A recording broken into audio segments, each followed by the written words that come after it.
Hi, இன்னைக்கு Thursday காலையில் 5 மணிக்கெலாம் எழுந்துட்டு 5:30 மணிக்கெலாம் பெட்டை விட்டு எழுந்தாச்சு. ஏன்னா இன்றைக்கி நிறைய வேலை இருக்குது, எனக்கு முடிச்சுட்டு கிளம்பணும். ஆனால் இன்றைக்கி கொஞ்சம் லேட்டாக போகலாம், ஏன்னா இன்றைக்கி உகாதி இல்லை, அதனால் மொத்தமாக லீவு. எங்களுக்கு ட்ரைனிங்க்கு மட்டும் இருக்குது அப்படின்ற மாதிரி சொல்லியிருந்தாங்க. சரி அப்படின்னு சொல்லிட்டு லேட்டாக வந்தாலும் ஓகே அப்படின்ட்டாங்க. அதனால் இன்றைக்கி கொஞ்சம் லேட்டாக போகிறதுனால காலையில் எழுந்து இந்த வேலையெல்லாம் முடிச்சிட்டேன். எங்கள் அம்மா தான் செய்கிறேன்னாங்க. வேணாம்மா நானே செஞ்சுட்டு போயிடுறேன் அப்படின்னு சொல்லிட்டேன். ஏன்னா எங்கள் அம்மாவுக்கு வந்து இந்த கை வலி சொன்னிருந்தேன் இல்லையா, அவள் வந்து ஃபுல்லாக ரெஸ்ட்டில் தான் இருக்கணும் நாங்கள். பட் எங்கள் அம்மாவால் ரெஸ்ட்டில் இருக்க சுச்சுவேஷன் கிடையாது, எங்கள் வீட்டோட சுச்சுவேஷன். வேலைக்கு போய் தான் ஆகணும் அப்படின்ற மாதிரி. அதனால் எங்கள் அம்மா வீட்டு வேலை தான் செய்கிறதுனால போய் தான் ஆகணும் இல்லையா, போகிறாங்க. என்ன பிரச்சனைனா, ஸ்டான்லி ஹாஸ்பிட்டல் போனவுடனே சூப்பராக பார்த்துட்டாங்க. அங்கே எக்ஸ்ரேலே சொல்லிட்டாங்க, ஸ்கேன்லேயே சொல்லிட்டாங்க, இந்த மாதிரி எலும்பு ஒன்று எக்ஸ்ட்ரா வளருது, அது வந்து கொலாஜன் இல்லாமல் இருக்கிறதுனால எலும்பு வளரும் அப்படின்ற மாதிரி சொல்லியிருக்காங்க. அதுக்கு வந்து 3 மந்த்ஸ்க்கு டேப்லெட் கொடுத்துருக்காங்க, ரெகுலராக சாப்பிட்ணும் அப்படின்னு சொல்லிட்டு.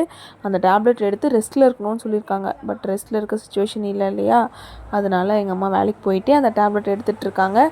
பார்ப்போம் 3 மந்த்ஸில் எப்படி இருக்குது அப்படின்னு சொல்லியிருக்காங்க. அதுக்கப்புறம் என்ன அப்டேட்டுன்றதை நான் சொல்கிறேன்.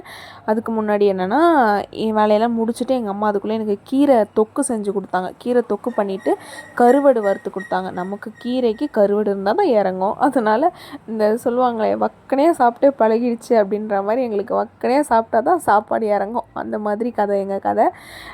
சாப்பாடு செஞ்சு சாப்பாடெலாம் கட்டியாச்சு. கீரை தொக்கு சூப்பராக இருக்கும். இந்த வீடியோ ரெசிபி நான் அப்லோட் பண்ணுறேன். இந்த மாதிரி எல்லாருமே செஞ்சு பாருங்கள். ஈஸியாக செஞ்சிடலாம். கீரை கடையிறத விட இது இன்னும் டேஸ்ட்டாக இருக்கும். இதுக்கு கூட கருவாடு அல்டிமேட்டாக இருக்கும். இன்னும் முட்டை ஆம்லேட்டும் நல்லாயிருக்கும். கருவாடு பிடிக்காதவங்க முட்டை ஆம்லேட் ஒன்றா வச்சு சாப்பிட்டுக்கோங்க. ஆனால் நமக்கு கருவாடு தான்ப்பா. அப்புறம் நேற்று எங்கள் அம்மாவுக்கு அங்கே வீட்டு வேலை செய்கிற இடத்துலேருந்து சாப்பாடு கொடுத்துருந்தாங்க. அங்கே ஒயிட் ரைஸ் இருந்தது. அந்த ஒயிட் ரைஸ் எடுத்துகிட்டு வந்து புளி சாதம் மாதிரி தாளித்து கொடுத்துட்டாங்க. அதையும் சாப்பிட்டுட்டு நான் காலையில் இது மதியம் சாப்பிட்ற வீடியோ எடுத்திருந்தேன்.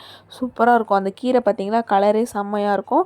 கண்டிப்பாக எல்லாருமே ட்ரை பண்ணி பாருங்கள். வீடியோ பிடிச்சிருந்தா லைக் பண்ணிவிடுங்க, சப்ஸ்கிரைப் பண்ணிவிடுங்க. இன்ஸ்டாவில் பார்க்குறவங்க ஃபாலோ பண்ணிவிட்டு பாருங்கள். ப்ளீஸ் எனக்கு சப்போர்ட் பண்ணுங்கள், மறந்துடாதீங்க. நிறைய பேர் பார்க்குறீங்க, ஆனால் ஏன் சப்ஸ்கிரைப் பண்ணாமல் பார்க்குறீங்க? நிறைய